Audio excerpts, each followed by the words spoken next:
Hi, my name is Mary Burns. I'm an instructor for San Diego Community College District out of continuing education, and I'm also an instructor at San Diego Oasis. I'm going to be talking to you today about the cloud. Basically, we're going to begin this presentation with two questions. What is the cloud, and am I on it? Well, the short answers are data and yes, but you're going to have to stick around to learn more. In our presentation, we're going to try to answer some of the pressing questions that you might have, including what is the cloud? So we're going to learn what the cloud is and some common features and how to tell if you're on the cloud. We're going to talk about challenges, discussing some of those challenges of the cloud and how can we address those challenges. And then we're going to compare, looking at these big cloud services. We're going to see how they're similar and how they're different. We're also going to look at some other clouds to see what they have to offer. And then finally, in the end, we're going to decide which cloud services are right for you. So let's begin with what is the cloud? How do we define the cloud? What are some common features? As we begin our talk, you can see these two illustrations in the introduction. The first is an image that represents data, one of the key components of the cloud. The second is a special type of computer called a server, which manages the data.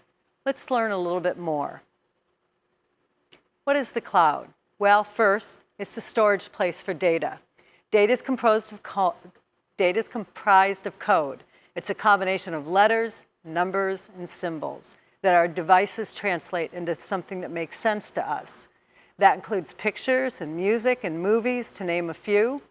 When we request this data to be sent to our devices look at the data to determine which program will interpret the data. It could be a music player or a web browser, depending on how the data is written. Your device may have a different way of viewing this data. It may look different on your iPhone than on your Windows computer, but that's because the program that reads the data, whether that be a music player or a web browser, is different. The data is the same for all. Not only our data, it's also a storage place for other businesses' data. Most of the businesses have a cloud presence. They have data of the business on their cloud and allow access within the business as well as those customers who are on the business. Business data can include general information about the company like inventory, information about their employees, and information about you. You're able to access that data when needed. You might check your bank account. You might visit a website to learn more about a product. Or you might send your data to that cloud, such as when you upload a picture of your check to the bank. If you have data in that business, you'll be able to access it. The business will be able to access it as well, but with various levels of accessibility. Human resources might have access to sensitive information about you, but the clerk at the retail shop will not have that same information. The data is served on a particular type of computer known as a server. The server handles the data, storing it, maintaining it, sending it, and organizing it. Servers need to have quite a bit of processing power, and they need to be kept in a cool environment. Servers are located throughout the world, oftentimes in remote areas. Data is also kept on multiple servers, so that if there was a problem with one server, the data would remain intact. And yes, there's many clouds with data, but they're all on the ground, and they're not up in the sky like those white fluffy things. Clouds have many features in common. Well, we've been discussing data. We might as well add to that. The data on the servers are contained in files and folders. They're organized in a way that they can be easily retrieved. It also allows for easy exchange, which makes it possible for you to send a photo from your phone to another. If you want to think about how your data looks on your company's server, consider the files and folders on your computer. It's the same process of files and folder. The data itself would be a file, a music file, a file of your checking account, and that file would be in a folder, the group which recorded that music, or a folder at your bank for your accounts.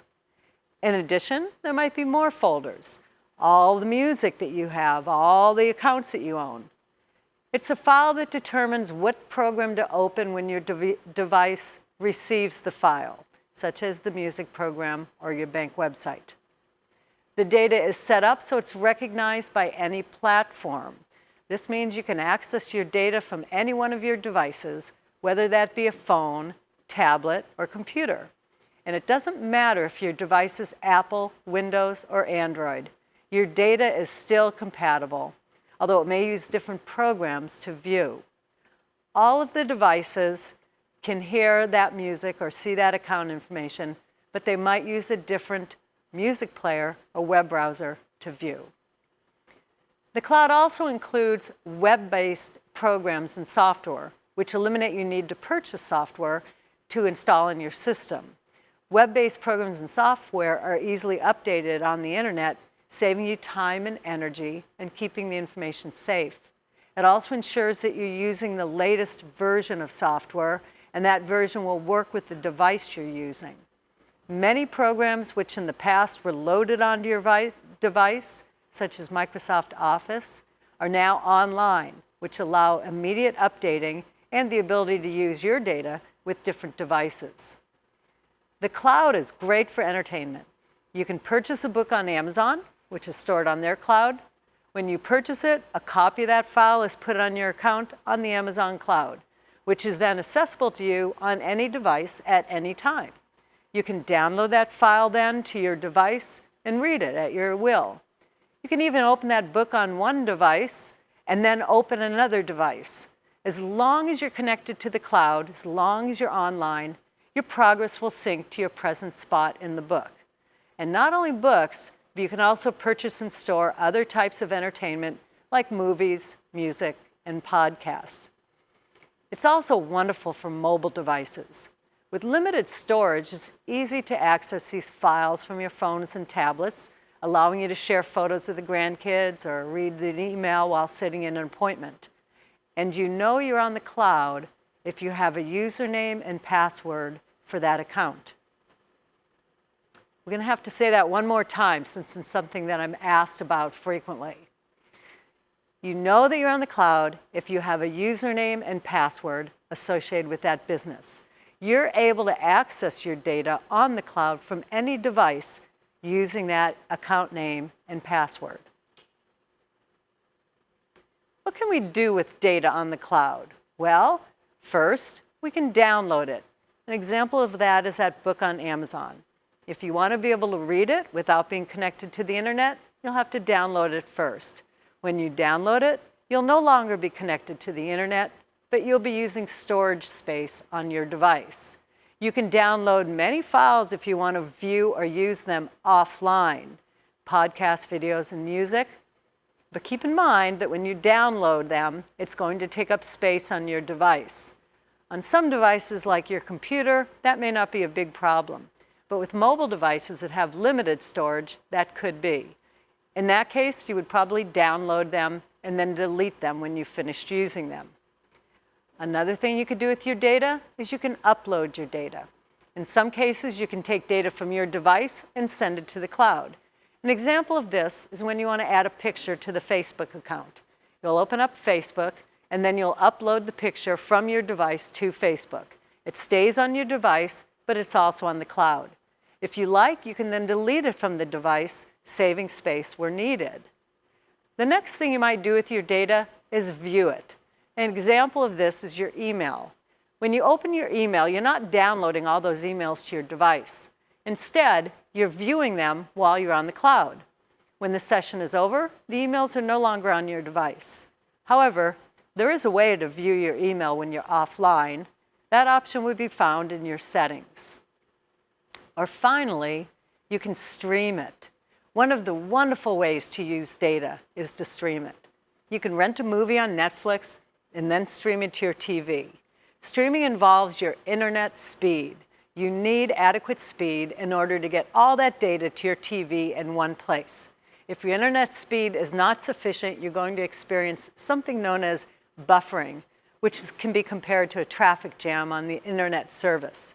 But streaming does not require any storage on your device. There are a few challenges on being on the cloud. Let's look at a few common challenges, and then we'll look at ways to address that challenge. One of the biggest challenges are usernames and passwords. People are often confused about what they're being asked. For example, when you're logging onto YouTube, do you need to set up a new password?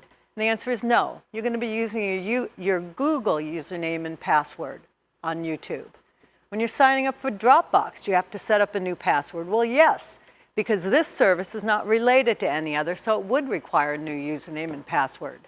So the confusion may occur with knowing whether you already have an account on that cloud or if you're starting with a fresh account. Often you'll go to a site to sign up only to be told you already have an account on that business. The process of recovering your password will begin. And it's a process that we've all experienced, and it's always a challenge. Getting things off the cloud can be challenging. If you Google yourself and see sensitive information, you know that somehow you have something on a cloud which is threatening your privacy. You need to figure out how to find that source and delete it so your information is not exposed. One common question I'm frequently asked is, what cloud am I on? And this can be a real challenge given the multitude of websites, businesses, social networks, etc. Can you find a list of them anywhere?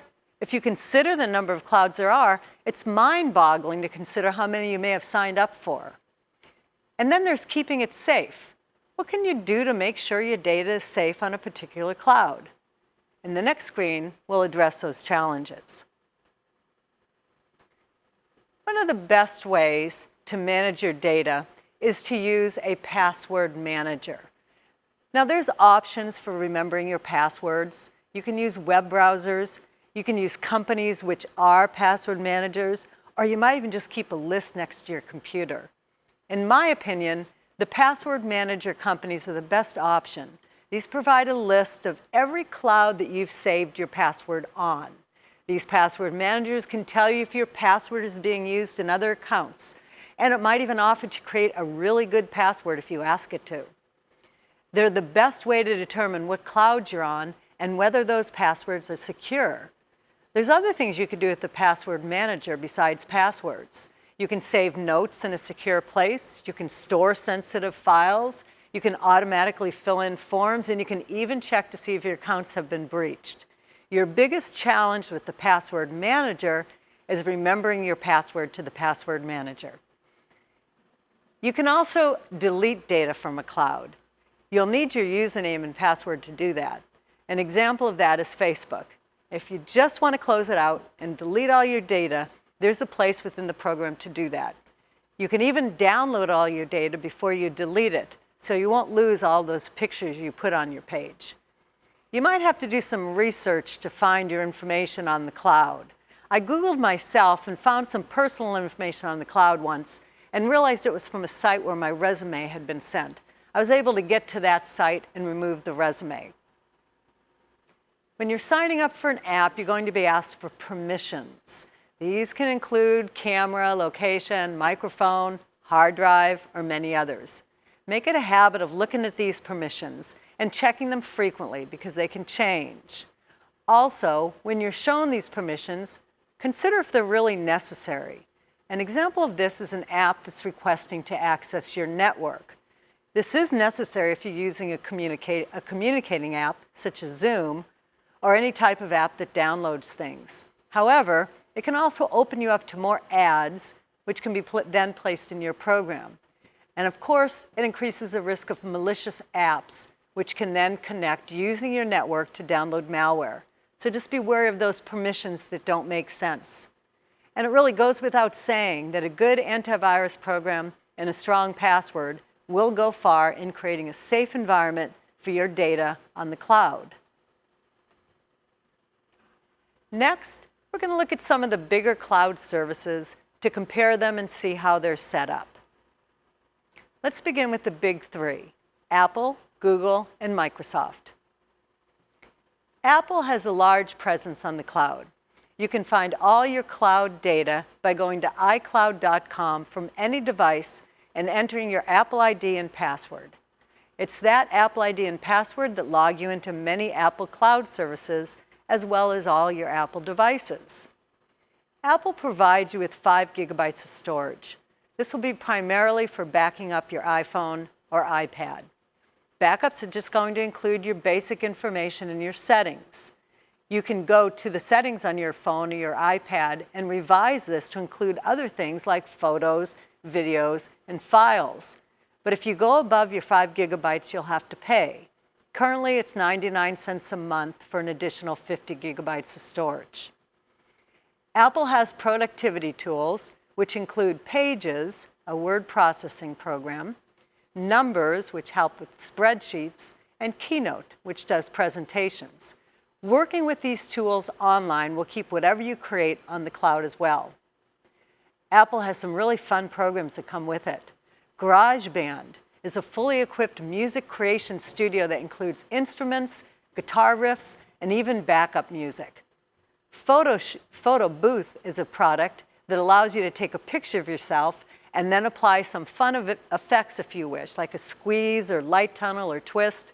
You're never going to feel the same about your selfies. They may have some useful tools as well. The Find My app allows you to find all of your devices. This includes not only the basic devices, the phone, the tablet, and the computer, but it also now includes the AirPod, the Apple wireless headphone. That would be a real handy feature to have next time you leave those at a restaurant.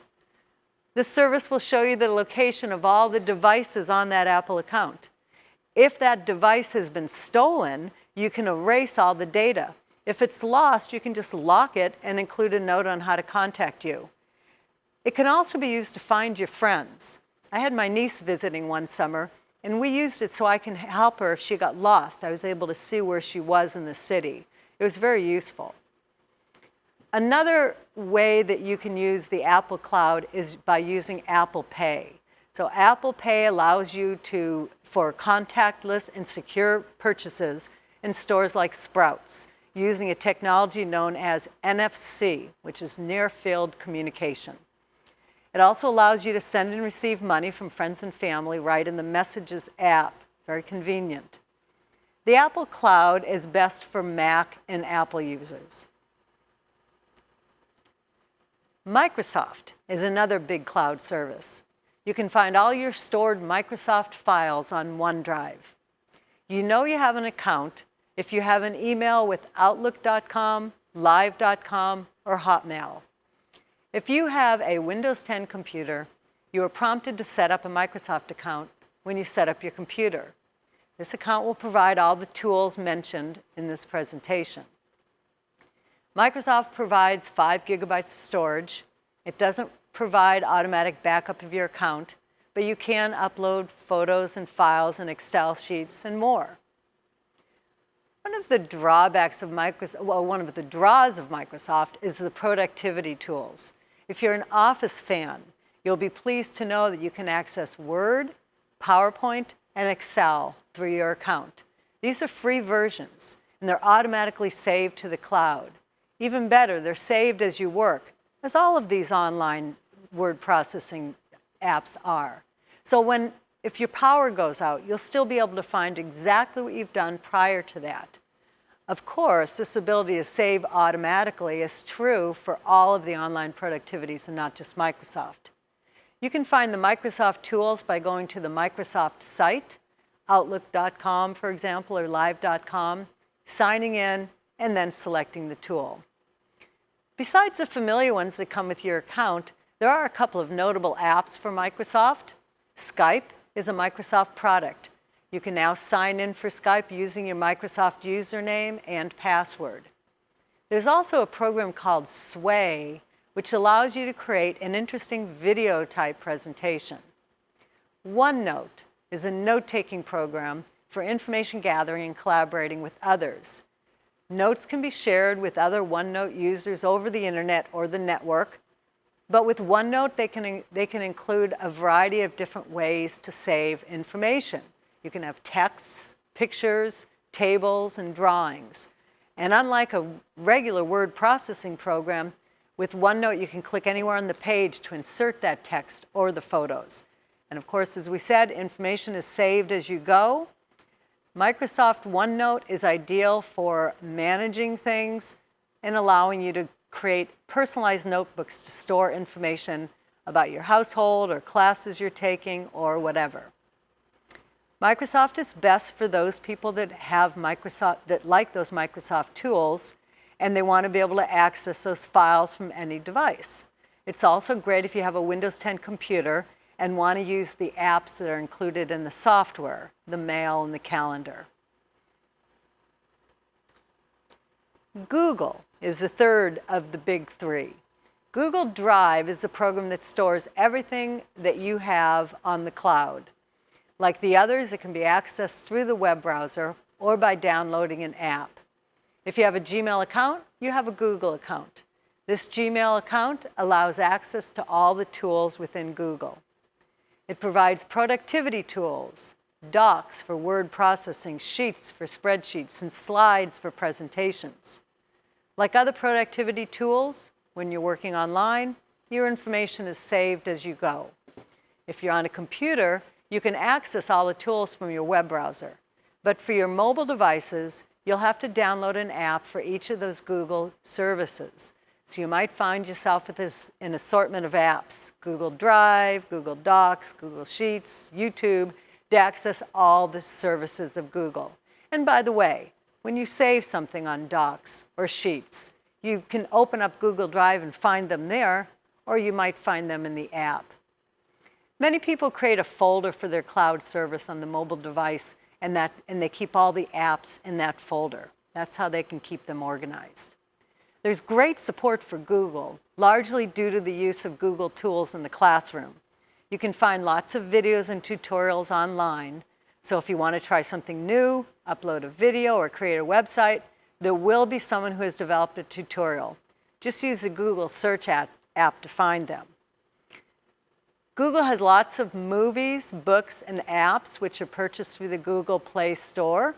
If you don't have a smart TV, you can purchase a Chromecast made by Google, which connects your TV to your home internet and allows you to stream the movies and TV that you've purchased from the Google Play Store. There's a couple of useful tools with Google. One of those is Photos. Google offers free unlimited storage of all the photos from any of your devices on their cloud, provided you've enabled your Google account on those devices. So that way, the photos from your phone or your iPad or your computer or your tablet, they're all in one place. It saves space on your device, and it's key for keeping everything organized. And then there's YouTube, the video storage, video editing, and sharing site. Many people don't realize that you have your own YouTube account with Google. And there you can share all those cute cat videos with all your friends. Google has two map services. One is Google Maps, which provides not only directions, but other options like keeping a list of your favorite places, discovering events, and seeing the parking possibilities near your destination. You can download a map for where you are for when you're not on the internet. And then you can use Google Maps to determine the best mode of travel, whether that be by car, bus, or bike. Waze is a community-driven map system which connects drivers to one another. It's considered a social navigation tool, and it includes information shared by the community. And they may share things like the traffic conditions, road hazards, police traps, weather. And you're able to find the optimal route 24 hours a day. It's now owned by Google. Google is best if you like Google services like YouTube, Drive, Gmail, and Duo as your video calling platform. There are a couple of other cloud services worth mentioning. Amazon. Amazon is a business that sells things, but it's developed a strong customer base, making it one of your top retail providers. Using your Amazon sign-in information, you have easy access to your past orders. It can remind you of what you've purchased, and it can prompt you to purchase something again. It's also useful when you wonder what you purchased, providing a detailed account of all those orders. When I purchased a printer, I sometimes go back to that original purpose to remember what type of toner to get. That's all included on that Amazon cloud.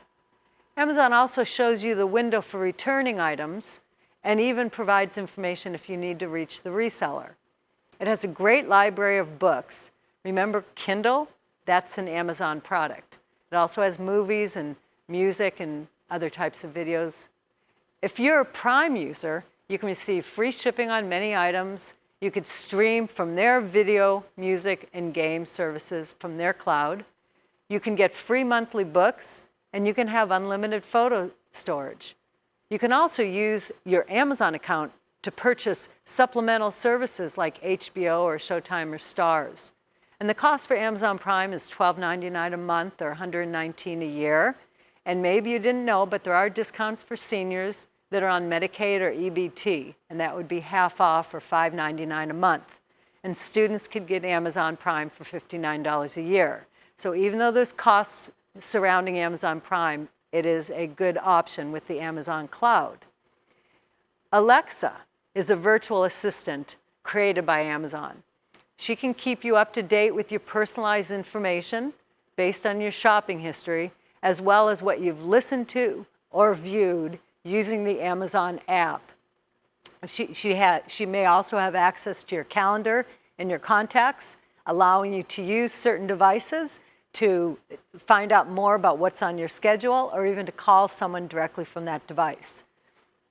Some of the devices that Amazon creates for Alexa, which would use the cloud, include smart speakers like the Dot or the Echo, video speakers, which include one called Show, and then streaming devices like the Fire TV stick. There's also a special Wi-Fi network and home security cameras, as well as other devices that work with Amazon. Dropbox and Evernote are two examples of storage clouds.